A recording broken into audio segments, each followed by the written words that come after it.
Hey guys, poor man's passport guide here, and I've been here for a while, and I've had different experiences. And here is another Ladyboy gang story, part 3. I've been seeing this girl who lived out in North Pattaya, just another random connection in a place full of random connections. We weren't lovers, not really. More like two people agreeing not to be alone for a little while. But her apartment always seemed like it was a part of a bigger story. Every time I came over, I noticed a quiet flow of traffic down the hall. Women? No. Ladyboys dressed sharp, some rough around the edges, others glam in a way that felt forced and deliberate. They'd slip in one particular door, one unit every single time. The second time I saw it, I started paying closer attention. And the third time, my girl didn't answer that day. I knocked, waited, nothing. Then two ladyboys strutted past me, laughing, holding beer bottles in a plastic bag like it was some kind of ritual. They didn't look at me, just opened the mystery door and disappeared. I didn't know what made me do it. Curiosity, boredom, hungry for something that felt real, even if it wasn't safe. I followed.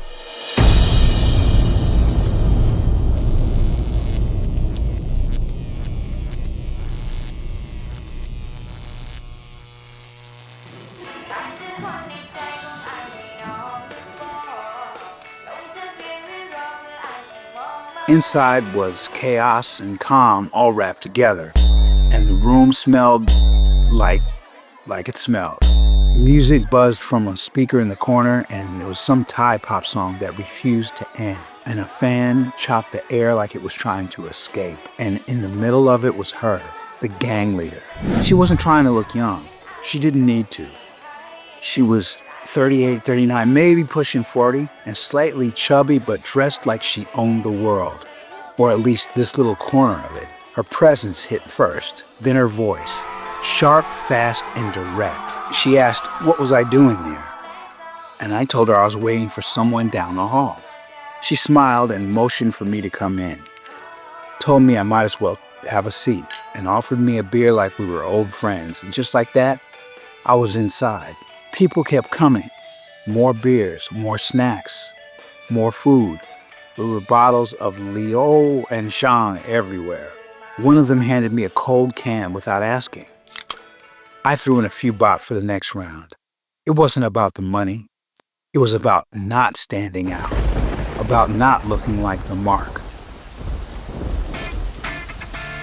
Even two tomboys showed up, tough looking, like they'd been in fights they didn't start, but definitely finished. Then she arrived. Tall, long legs, dangerous boots, hair like it had been styled in a wind tunnel, and clothes that didn't belong in 2025 or anywhere. She looked like a model who'd walked out of a dream and into the wrong alley. She didn't say much. She just eyed me up and down, and something was going on in her mind. She sat for a while, sipped a drink, and then left without a word. I watched the door close behind her. That's when someone, not sure who, joked that I should take part in a three-way, then maybe a four-way. Everyone laughed, but a few of them started scanning me head to toe like I was on the menu.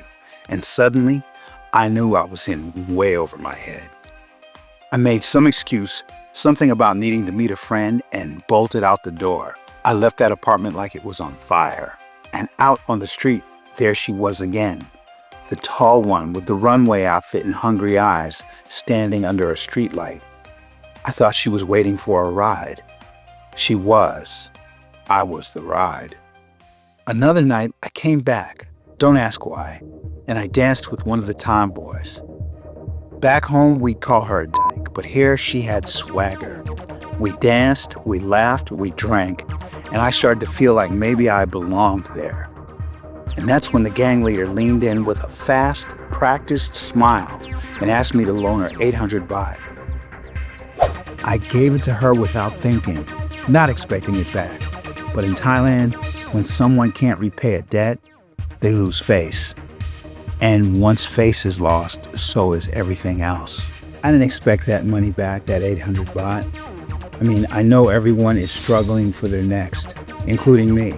But things got a little funny. Over the next month, we talked less and less, and I didn't really go over to her apartment.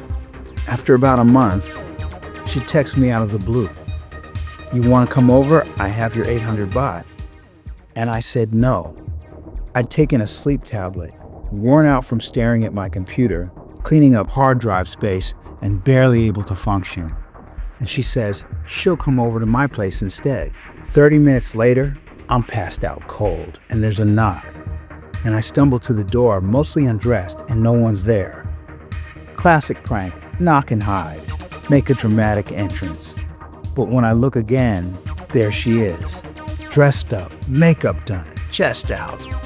And right behind her, another girl, a petite hottie, maybe 5'2", cute face, heels and a tight dress. They were lit, toasty from a party, and suddenly I'm wide awake. Now check this out. Flashback. The tall model and the motorbike gamble. Now let's back it up. A while back, I'd met that tall, exotic supermodel type. Same crew, she stood about 6'1", my height, and dressed like a clubbed-out alien from a 90s rave. When I found her on the street that night under the lamp waiting for me to give her a ride, she asked me to go back to her place. Of course, I said yes, and we rode across town and stopped at a hotel. Right away, she asked for hotel money. Loud and clear. I had just enough for water and a snack at 7-Eleven. When I told her that, her eyes darted around. Then she says, "Okay, give me your motorbike." I didn't even say anything. My brain just echoed, "Give you my motorbike?" But she insisted she'd go get hotel money and be right back. I've heard that before. Be right back can mean 12 hours later, or not at all. I stood outside that hotel thinking I'd just been hustled because I gave her the motorbike. I didn't know what I was doing. I sat down, did some deep breathing, 10-count box breathing, trying not to panic. And just as I was ready to admit I was screwed, she showed back up on my motorbike with the hotel money. She tried to act sweet and gentle, but her energy was strong and pushy. Once in the room, she made it very clear what she wanted. BBC. But I was spent. I wasn't ready for any kind of B, let alone big. She was trying to turn a tired latte into a dark chocolate stallion. Usually in these encounters, the lady makes herself ready and the clothes practically fall off the moment you get in the room. She stayed fully dressed in her supermodel outfit and told me to take my clothes off, and I wasn't functional. There's a few times a day when I can do everything I'd like to do, and there's other times when all I'd like to do is take a nap, and nothing is going to happen. I just wasn't functional, and she wouldn't show me her body, so I had nothing to go off of, even though I knew it wasn't going to work. And when she realized she couldn't wake the dragon, she stared off and said, "Lock the door," as I left. I hurried down the hallway out of that hotel, and it was a very unsatisfying time.